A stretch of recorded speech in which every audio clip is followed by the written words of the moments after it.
చంద్రబాబు నాయుడు ముఖ్యమంత్రి అయ్యాక ఒక విధానాన్ని మార్చారు. జగన్మోహన్ రెడ్డి టైంలో పెన్షన్లు వచ్చేటప్పటికి వాలంటీర్ విధానం ద్వారా ఇంటికి తీసుకెళ్ళి ఇచ్చే విధానాన్ని పెట్టారు. మేము అంతకంటే ఇంటికే తీసుకెళ్తామంటూ ఇప్పుడు కూడా ఇంటికి కాకపోతే ప్రతి ఇంటింటికి వెళ్ళట్లేదు, ఆ ఏరియాలో నుంచుని అందరికీ ఇస్తున్నారు. అది ఒక విధానం మారింది. At the same time Jagan టైంలో పింఛన్లు వాలంటీర్లు ఇచ్చేవాళ్ళు కానీ పార్టీ నాయకులకి సంబంధం ఉండేది కాదు. చిట్ట చివరిలో ఇంటింటికి వెళ్ళండి అన్నప్పుడు అప్పుడు ఎమ్మెల్యేలు అడిగితే అప్పటి నుంచి ఆ కార్యక్రమాల్లో పాల్గొనమన్నాడు.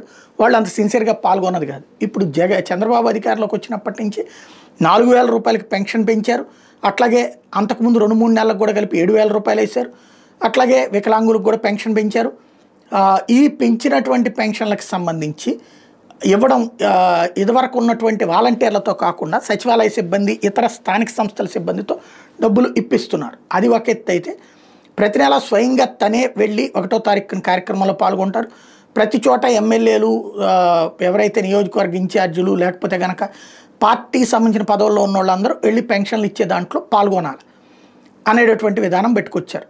అయితే ఇప్పటిదాకా తను అధికారంలోకి వచ్చిన ఈ 14 నెలల్లో కూడా తెలుగుదేశం ఎమ్మెల్యేలు ఉండేటటువంటి చోట్లన వెళ్తూ వచ్చారు. ఇప్పుడు జమ్మలమడుగు ఆదినారాయణ రెడ్డి వాస్తవంగా కాంగ్రెస్ పార్టీ ఒకప్పుడు, ఆ తర్వాత వైఎస్ఆర్సీపీలోకి వచ్చారు.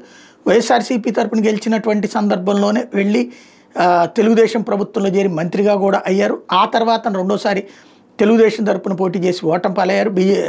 బీజేపీ తరపున ఇప్పుడు పోటీ చేశారు. బీజేపీ తరపున పోటీ చేసి మొన్నటిసారి బీజేపీలోకి వెళ్ళిపోయారు. బీజేపీలోకి పోటీ చేసి బీజేపీ తరపున కిందసారి దెబ్బతిన్నారు. ఈ ట్రిప్ బీజేపీ తరపునే అక్కడ కూటమి తరపున కాబట్టి పోటీ చేసి గెలిచినటువంటి పరిస్థితి. అంతకుముందు ఓడిపోయినటువంటి పరిస్థితి, మొన్నటిసారి గెలిచినటువంటి పరిస్థితి.